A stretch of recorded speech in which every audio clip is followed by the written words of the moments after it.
Hey everyone, welcome back to my channel. So, today I will tell you 3 ways to live more happily and being present in the moment. That is working for me as well. Okay, so first one is from the series I had watched, The Summer I Turned Pretty. तो उसमें दो best friends हैं, बेली और Taylor. तो belly is मतलब one of the beautiful girls I had seen across. ठीक है, वो बहुत सुंदर होती है, वो बचपन से बहुत सुंदर होती है. But the fact is she उसने एक्सेप्ट नहीं करा होता कि वो लड़की है एंड शी इज़ ब्यूटिफुल और सब चीज़ें. वो एक लाइन बोलती है हमेशा कि with her best friend Taylor that is extremely extrovert and she is a very good best friend. तो वो हमेशा अपने बेस्ट फ्रेंड के लिए बोलती है कि with Taylor I feel like I'm the side character and she's the main character, and that hits me and it is true somewhere. like हमारी लाइफ में हमारे सर्कल में कोई ना कोई ऐसा बंदा होता है जो एक्सट्रीमली एक्सट्रोवर्ट होता है और मतलब वो चलते फिरते लोगों से भी दोस्ती कर लेता है और सब उसके दोस्त बन जाते हैं. ठीक है, और वो कुछ भी करता है बेधड़क होके. बट इसका मतलब ये नहीं है कि वो तुम्हारी लाइफ का मेन कैरेक्टर भी है, because it is your life. तुम अपनी लाइफ के मेन कैरेक्टर हो. And in the series when she realise that thing that she is the main character of her life, of her movie, तो things change for her. That is the title says itself, the summer I turn pretty. When she realise that she is pretty, she is always pretty, but the fact she didn't realise it. तो वो चीज़ है कि तुम्हारी life के तुम main character हो, कोई दूसरा बंदा नहीं है. चाहे वो तुम्हारी मम्मी हो, भाई हो, बेस्ट फ्रेंड हो, बॉयफ्रेंड हो, nothing. No one is the main character. You are the living protagonist of your life. ठीक है, तो फर्स्ट थिंग ये कि खुद को साइड कैरेक्टर मानना छोड़ो और you are the main character.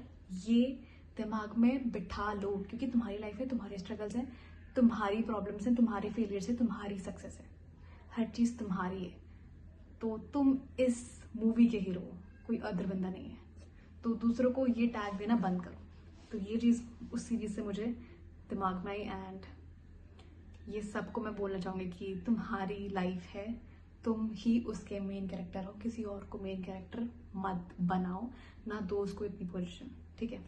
Then second point is it's from my experience, my first experience of clubbing. ठीक है, तो उस दिन क्या हुआ था कि I was really happy after that experience. I was really happy. मैंने फिगर आउट किया क्या था उसका रीज़न था कि उस दिन एक तो I didn't care for any one. I dance my heart out.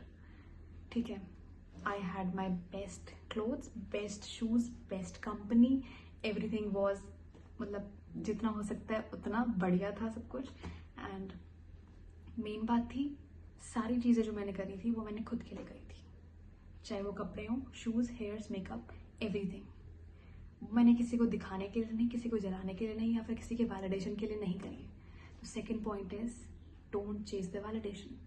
Validation जब हम चेज करने लगते हैं तो हम लोग खुश नहीं रह सकते, क्योंकि हम लोग सोचते हैं इसने अगर बोला मैं सुंदर हूँ तो वही मैं सुंदर हूँ, इसने अगर बोला मैं टैलेंटेड हूँ तभी मैं टैलेंटेड हूँ. तो अगर हम उसको देखते रहेंगे तो हम कुछ भी नहीं कर पाएंगे. सो उस दिन मैंने किसी के बारे में नहीं सोचा, मैंने बस अपने बारे में सोचा कि मुझे क्या लग रहा है. मुझे ब्राउन आई शेडो चाहिए तो मैंने ब्राउन करा. मुझे शिमर करना है तो मैंने शिमर आई शेडो कर दिया. ठीक है, मिटा के. मुझे अगर बोल्ड लिप्स चाहिए तो मैंने बोल्ड लिप्स करे. मैंने किसी से पूछा नहीं, कुछ नहीं, मैंने अपना दिमाग लगाया, जो मुझे अच्छा लग रहा था मैंने वो सब करा. एंड अटेंशन भर भर के मेरी सब कुछ हुआ and everything was so perfect at the moment. उस टाइम पे I feel like a main character vibes की बिल्कुल, है ना. कि वो गाना सुना है तुमने, हाफ गर्लफ्रेंड का, जिसमें श्रद्धा कपूर नाच रही होती है क्लब में, ओ माय गॉड, और सब उसे एडोर कर रहे हैं. I was living that moment. और मैं श्रद्धा कपूर का इमेजिन नहीं कर रही थी, मैं उस टाइम पे खुद को इमेजिन कर रही थी एज मेन प्रोटैगनिस्ट. तो वही है कि एक तो मेन प्रोटैगनिस्ट, खुद को, खुद की लाइफ को भाई रोमांटिसाइज करो और मतलब तुम ही हो मेन कैरेक्टर.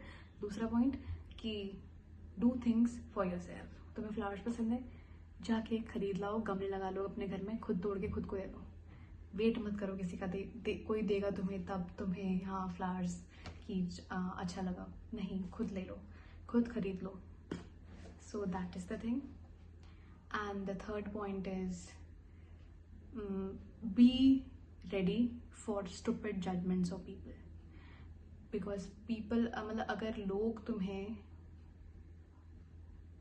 सामने से नहीं गिरा पा रहे हैं तो वो तुम्हें पीछे से गिराएंगे. और ये होता है जनरली कि they will pass stupid very foolish judgments to you and you have to face somehow. चाहे तुम कितने ही अच्छे दिखते हो, कितनी अच्छे फैमिली से आते हो, या फिर ये चीज़ सबको फेस करनी पड़ती है. So be ready for that. Nonchalant एक दिन में तो नहीं बन पाओगे, पर ठीक है, तुम प्रैक्टिस करो इस चीज़ का कि लोग ऐसे ही करेंगे और you should be use to for it. या तो जवाब देना सीख जाओ या इग्नोर करना सीख जाओ. तो ये चीज़ भी होता है ना कि तुम लाइन को कैसे बढ़ा सकते हो. या तो तुम जो आगे वाली लाइन उसको मिटा दो या इसको लंबी कर दो. तो तुम्हारे पास 2 ऑप्शंस हैं. या तो तुम इग्नोर करना सीख जाओ, इग्नोर नहीं कर पा रहे हो तो तुम जवाब देना सीख जाओ.